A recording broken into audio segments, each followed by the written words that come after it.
Now, Cyrus the Great was no longer just a king. He had become one of the most powerful men in the world.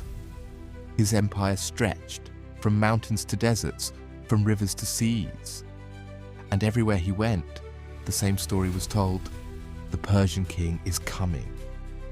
But there is an interesting truth in history. Some people cannot stop even when they possess everything, because at that point, it is no longer about victory, it is about destiny.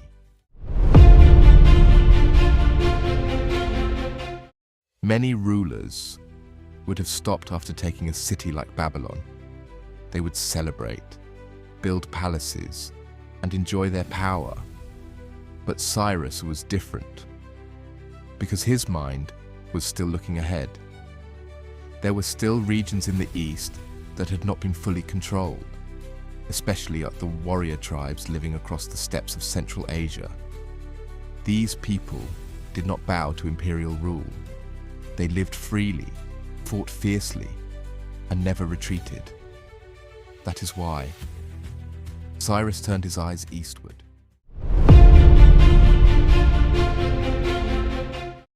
One of those peoples was the Massagetae. They were not people of cities. They were children of the steppe.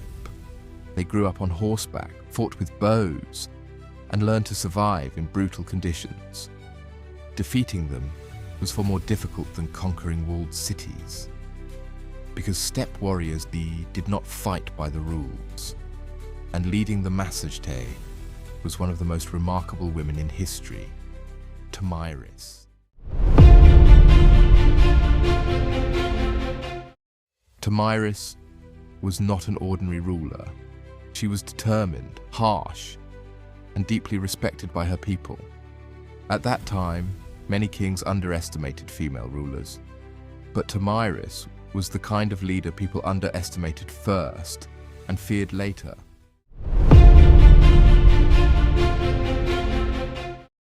According to some accounts, Cyrus did not want war at first. It is said that he sent Tomyris a marriage proposal, but Tomyris understood it was a political move, because Cyrus's true goal was not finding a wife, it was controlling the steppes, and the proposal was rejected. From that moment on, war became inevitable.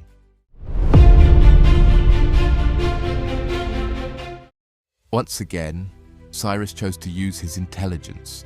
The Massagetae were unfamiliar with wine culture, so the Persians left behind a large camp, food, wine, and tents that appeared abandoned. When the Massagetae warriors arrived, they began celebrating. And at that exact moment, the Persian attack came. Many warriors were killed, others were captured, and among the prisoners was the son of Tomyris.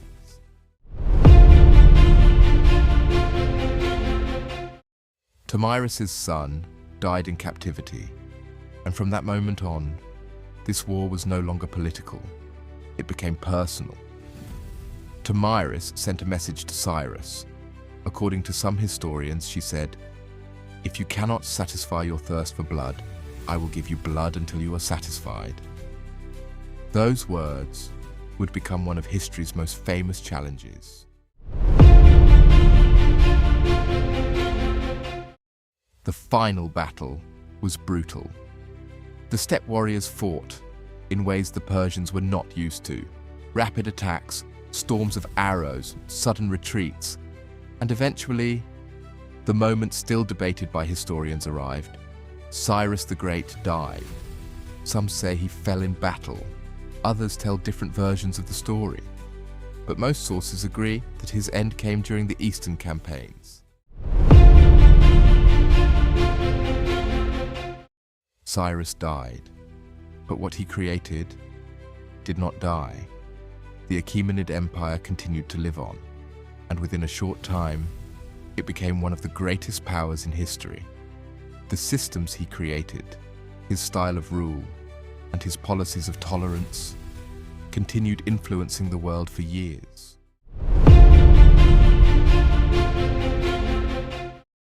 Throughout history, many kings have existed, Many conquered, many killed, but very few were called the Great. Because what truly makes people great is not only the wars they win, it is the impact they leave behind. Cyrus the Great is still remembered today because he did not merely build an empire, he changed the world's understanding of power itself. And sometimes, if a person is still spoken about thousands of years after death, it means they truly changed the course of history. A child was once marked for death because of a prophecy, but he survived. He grew up in the mountains, he rebelled, he destroyed empires, and in the end, he carved his name into history forever. Because some people are not born simply to live, they are born to change history.